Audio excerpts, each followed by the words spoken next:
आप सभी को जय मसीह की प्रियों। आप सभी का फिर से एक बार स्वागत है हमारे YouTube channel God Jesus inspired में। प्रियों, आज की इस वीडियो में हम बाइबल के अत्यंत महत्वपूर्ण और गंभीर विषय पर बात करने वाले हैं। हम बात करने वाले हैं उन 7 महापापों की जो परमेश्वर की व्यवस्था के विरुद्ध हैं। यह पाप न केवल हमारे और परमेश्वर के बीच की दूरी को बढ़ाते हैं, बल्कि हमारी आत्मा को विनाश की ओर ले जाते हैं। कभी आपने सोचा है कि क्यों हम में से कई सारे लोग शांति, सुख और सच्चे आशीर्वाद की कमी महसूस करते हैं, जबकि हम वे परमेश्वर पर विश्वास रखते हैं, हर रोज़ प्रार्थना करते हैं, बाइबल के वचनों का अध्ययन करते हैं? क्या कारण है कि हमें लगता है कि हमारी प्रार्थनाएं अनसुनी रह जाती हैं, या हमारा जीवन निरंतर संघर्ष और तनाव से घिरा रहता है? तो प्रियों, बाइबल के अनुसार इन सभी का एक ही कारण है, वो है पाप। प्रियों, बाइबल हमें यह सिखाती है कि कौन सी बातें हमें परमेश्वर के करीब लाती हैं और कौन सी बातें हमें उनसे दूर कर देती हैं। बाइबल हमें न केवल एक मार्गदर्शन प्रदान करती है, बल्कि यह हमें उन खतरनाक जालों से भी अवगत कराती है जो हमारी आत्मा को फंसाकर हमें परमेश्वर से दूर ले जाते हैं। इन जालों को हम महापाप कहते हैं। ये महापाप न केवल हमारे व्यक्तिगत जीवन को प्रभावित करते हैं, बल्कि समाज, परिवार और यहाँ तक कि हमारे आध्यात्मिक संबंधों को भी कमज़ोर कर देते हैं। इस वीडियो में हम गहराई से समझेंगे कि ये 7 महापाप कौन कौन से हैं, कैसे ये हमारे जीवन में प्रवेश करते हैं और इन्हें कैसे पहचाना जा सकता है। साथ ही हम जानेंगे कि कैसे इनसे बचकर हम अपने जीवन को परमेश्वर की कृपा और आशीर्वाद से भर सकते हैं। तो चलिए बाइबल के अनुसार जानते हैं उन 7 महापापों को जो परमेश्वर के व्यवस्था के विरुद्ध है। पहला महापाप है व्यभिचार। प्रियों, व्यभिचार को बाइबल में एक अत्यंत गंभीर महापाप के रूप में देखा गया है। यह पाप परमेश्वर के द्वारा स्थापित विवाह के पवित्र बंधन का उल्लंघन करता है। बाइबल में निर्गमन 20:14 में कहा गया है, तू व्यभिचार न करना। प्रियों, विवाह एक ऐसा पवित्र बंधन है जिसे परमेश्वर ने स्वयं स्थापित किया है और इसे तोड़ना परमेश्वर के प्रति अवज्ञा के रूप में देखा जाता है। व्यभिचार का पाप केवल शारीरिक संबंधों तक सीमित नहीं है। बाइबल में मत्ती 5:28 में प्रभु यीशु ने स्पष्ट रूप से कहा है, परंतु मैं तुमसे यह कहता हूँ कि जो कोई किसी स्त्री पर काम वासना से दृष्टि डाले, वह अपने मन में उससे व्यभिचार कर चुका। प्रियों, यह वचन बताता है कि व्यभिचार का पाप हमारे विचारों, इच्छाओं और भावनाओं में भी होता है। शारीरिक संबंध से पहले भी अगर हमारे मन में किसी के प्रति अनुचित विचार आते हैं, तो वह व्यभिचार का पाप है। बाइबल हमें सिखाती है कि व्यभिचार न केवल एक व्यक्ति के जीवन को नष्ट करता है, बल्कि समाज में अस्थिरता और पारिवारिक बिखराव का कारण भी बनता है। यह पाप परमेश्वर के प्रति हमारी निष्ठा को तोड़ता है और हमें आध्यात्मिक रूप से कमज़ोर बनाता है।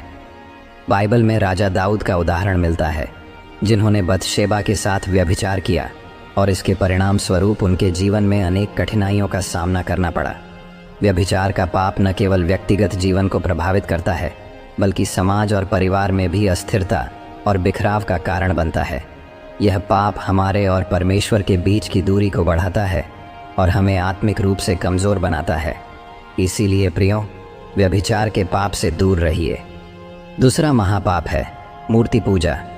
प्रियों, मूर्ति पूजा बाइबल में परमेश्वर की पहली और दूसरी आज्ञा का उल्लंघन करती है। बाइबल में मूर्ति पूजा को एक गंभीर महापाप माना गया है, क्योंकि यह परमेश्वर की सर्वोच्चता को चुनौती देता है। निर्गमन 20:3 और 4 में स्पष्ट रूप से कहा है, तू मेरे सामने किसी और ईश्वर को न मानना और तू अपने लिए कोई मूर्ति खोद कर न बनाना, किसी वस्तु की भी मूरत न बनाना, जो ऊपर आकाश में या नीचे पृथ्वी पर या पृथ्वी के नीचे पानी में हो। प्रियों, मूर्ति पूजा का अर्थ केवल मूर्तियों की पूजा करना नहीं है, बल्कि यह किसी भी वस्तु, व्यक्ति या विचार को परमेश्वर से ऊपर रखना है। यह धन, सत्ता, प्रतिष्ठा या किसी अन्य सांसारिक वस्तु के प्रति अत्यधिक प्रेम या आसक्ति भी हो सकता है। जब हम किसी भी चीज़ को परमेश्वर से अधिक महत्व देते हैं, तो हम मूर्ति पूजा के पाप में फंस जाते हैं। बाइबल में राजा सुलैमान का उदाहरण मिलता है, जिन्होंने अपनी पत्नी के प्रभाव में आकर मूर्ति पूजा की और इसका परिणाम यह हुआ कि उनका राज्य विभाजित हो गया।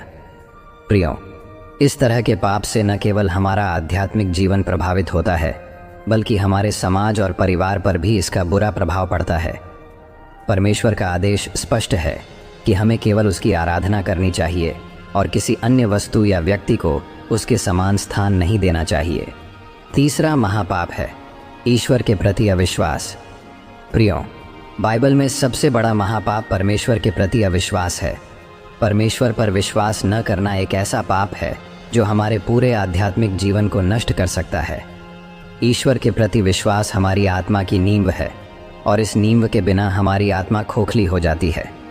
बाइबल में इब्रानियों 11:6 में लिखा है, और बिना विश्वास के उसे प्रसन्न करना असंभव है, क्योंकि जो उसके पास आता है उसे विश्वास करना चाहिए कि वह है, और जो उसे ढूंढते हैं उन्हें प्रतिफल देता है। प्रियो, यहाँ पर विश्वास का अर्थ केवल यह नहीं है कि हम माने कि परमेश्वर है, बल्कि यह भी है कि हम उसके मार्गदर्शन पर पूरी तरह से भरोसा करें। जब हम परमेश्वर पर अविश्वास करते हैं तो हम उसकी योजनाओं, उसके प्रेम और उसकी दया को अस्वीकार करते हैं। यह अविश्वास हमें आत्मिक रूप से कमज़ोर बना देता है और हमारे जीवन में अंधकार फैलाता है। बाइबल में कई स्थानों पर बताया गया है कि अविश्वास के कारण लोग परमेश्वर से दूर हो गए और उनके जीवन में कठिनाइयों का सामना करना पड़ा। उदाहरण के लिए, इज़राइलियों का रेगिस्तान में परमेश्वर पर अविश्वास करना और मूसा का उन्हें सही मार्ग पर न चलने के लिए फटकारना एक स्पष्ट उदाहरण है।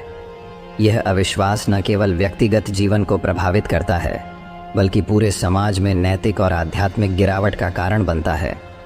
चौथा महापाप है हत्या। प्रियो, बाइबल में हत्या को सबसे गंभीर महापापों में से एक माना गया है। हत्या न केवल किसी के शारीरिक जीवन को समाप्त करती है, बल्कि यह परमेश्वर की छवि में बने हुए व्यक्ति के प्रति सबसे बड़ा अपराध है। बाइबल में निर्गमन 20:13 में कहा गया है, तू हत्या न करना। यह आदेश हमारे जीवन में एक मूलभूत सिद्धांत स्थापित करता है कि जीवन का सम्मान किया जाना चाहिए, क्योंकि यह परमेश्वर का उपहार है। हत्या केवल शारीरिक रूप से ही नहीं, बल्कि मानसिक और भावनात्मक रूप से भी की जा सकती है। बाइबल में मत्ती 5:21 और 22 में यीशु ने कहा है, तुम सुन चुके हो कि पुरनियों से कहा गया था, तू हत्या न करना, और जो कोई हत्या करेगा वह न्याय के योग्य होगा। परंतु मैं तुमसे यह कहता हूँ कि जो कोई अपने भाई पर क्रोध करेगा वह न्याय के योग्य होगा।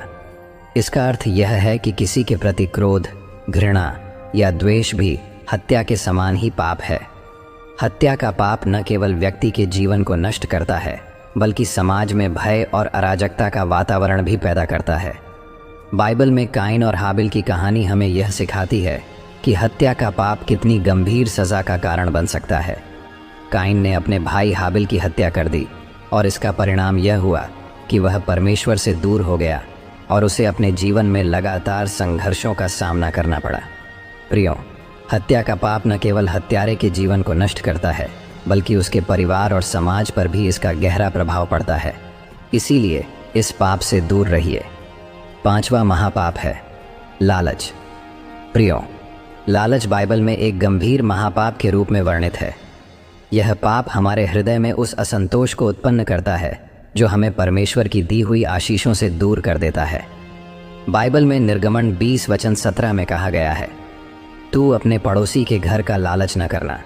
तू अपने पड़ोसी की पत्नी का, उसके दास दासी का, उसके बैल गधे का या किसी भी वस्तु का लालच न करना। लालच का अर्थ है किसी अन्य की वस्तुओं या संपत्ति की अत्यधिक इच्छा करना, जिससे हमारे मन में असंतोष और ईर्ष्या उत्पन्न होती है। लालच न केवल हमारे आध्यात्मिक जीवन को प्रभावित करता है, बल्कि यह हमारे सामाजिक और पारिवारिक जीवन में भी अस्थिरता का कारण बनता है। प्रियो, बाइबल में 1 तीमुथियुस 6:10 में भी यह कहा गया है कि लालच सभी बुराइयों की जड़ है। इसका अर्थ यह है कि लालच से उत्पन्न अन्य पाप जैसे चोरी, हत्या और व्यभिचार हमारे जीवन में प्रवेश कर सकते हैं और हमें नैतिक और आध्यात्मिक रूप से गिरा सकते हैं। लालच का पाप हमें परमेश्वर की दी हुई आशीषों की कद्र करने से रोकता है और हमें उन वस्तुओं की ओर आकर्षित करता है जो हमारे लिए नहीं हैं।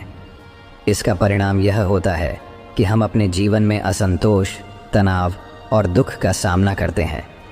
बाइबल में यहूदा इस्करियोती का उदाहरण मिलता है, जिसने लालच के कारण यीशु मसीह को धोखा दिया और इसका परिणाम यह हुआ कि वह आत्महत्या कर बैठा। यह कहानी हमें यह सिखाती है कि लालच कितना खतरनाक हो सकता है और इसके परिणाम कितने विनाशकारी हो सकते हैं। प्रियो, लालच का पाप हमारे और परमेश्वर के बीच की दूरी को बढ़ाता है और हमें आत्मिक रूप से कमज़ोर बना देता है। इस पाप से बचने के लिए हमें अपने जीवन में संतोष और आभार की भावना विकसित करनी चाहिए और परमेश्वर की दी हुई आशीषों की कद्र करनी चाहिए। छठा महापाप है झूठ बोलना। प्रियो, झूठ बोलना बाइबल में एक गंभीर महापाप के रूप में वर्णित है। परमेश्वर सत्य का प्रतीक है और झूठ बोलना उसके चरित्र के विरुद्ध है। बाइबल में निर्गमन 20:16 में स्पष्ट रूप से कहा गया है कि तू अपने पड़ोसी के विरुद्ध झूठी गवाही न देना। प्रियो, झूठ बोलना न केवल किसी को धोखा देना है, बल्कि यह समाज में विश्वास और न्याय की नींव को भी कमज़ोर करता है। बाइबल में शैतान को झूठ का पिता कहा गया है। यह स्पष्ट करता है कि झूठ बोलना एक ऐसा पाप है जो हमें शैतान की ओर ले जाता है और हमें परमेश्वर से दूर करता है। झूठ बोलने से न केवल व्यक्तिगत संबंधों में दरार आती है, बल्कि समाज में भी अराजकता और अविश्वास का वातावरण पैदा होता है। बाइबल में अनन्यास और सफीरा का उदाहरण मिलता है, जिन्होंने पवित्र आत्मा से झूठ बोला और इसके परिणाम स्वरूप उनकी मृत्यु हो गई। यह कहानी हमें यह सिखाती है कि झूठ बोलना कितना खतरनाक हो सकता है और इसके परिणाम कितने गंभीर हो सकते हैं। प्रियो, झूठ बोलने का पाप हमारी आत्मा को दोषी बना देता है और हमें नैतिक और आध्यात्मिक रूप से कमज़ोर कर देता है। परमेश्वर ने हमें सत्य बोलने की शिक्षा दी है और झूठ बोलने से हम उसके आदेश का उल्लंघन करते हैं। इस पाप से बचने के लिए हमें अपने शब्दों में सत्यता और ईमानदारी बनाए रखनी चाहिए और किसी भी परिस्थिति में झूठ बोलने से बचना चाहिए। सातवां और आखिरी महापाप है चोरी। प्रियो, चोरी बाइबल में एक गंभीर महापाप के रूप में वर्णित है। यह पाप न केवल समाज में एक गंभीर अपराध के रूप में देखा जाता है, बल्कि यह परमेश्वर की व्यवस्था का भी उल्लंघन है। बाइबल में निर्गमन 20:15 कहा गया है, तू चोरी न करना।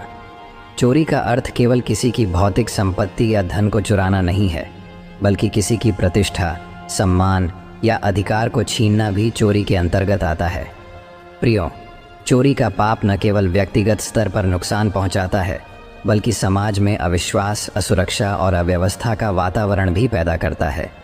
यह पाप हमारी आत्मा को परमेश्वर से दूर ले जाता है और हमें अनैतिक और गैर कानूनी कार्यों की ओर आकर्षित करता है।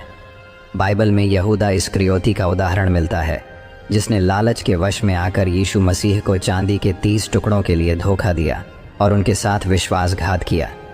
यह चोरी का एक ऐसा पाप था जिसने यहूदा को आत्मविनाश की ओर धकेल दिया। यहूदा की कहानी हमें यह सिखाती है कि चोरी केवल भौतिक संपत्ति की ही नहीं, बल्कि किसी के विश्वास और समर्पण की भी हो सकती है और इसका परिणाम हमेशा विनाशकारी होता है। तो प्रियो, ये है वो 7 महापाप जो परमेश्वर के व्यवस्था के विरुद्ध है। इन पापों से बचने का सबसे महत्वपूर्ण तरीका है कि हम बाइबल के मार्गदर्शन का पालन करें, अपने जीवन में सत्य, ईमानदारी और संतोष को बनाए रखें और परमेश्वर पर पूरी तरह से विश्वास करें। प्रियो, हमें अपने विचारों, इच्छाओं और कार्यों को शुद्ध रखना चाहिए और किसी भी परिस्थिति में इन पापों की ओर आकर्षित नहीं होना चाहिए।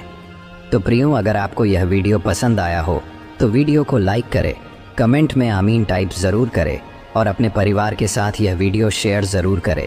मिलते हैं अगले वीडियो में, तब तक प्रभु आप सभी को आशीष दे। आमीन।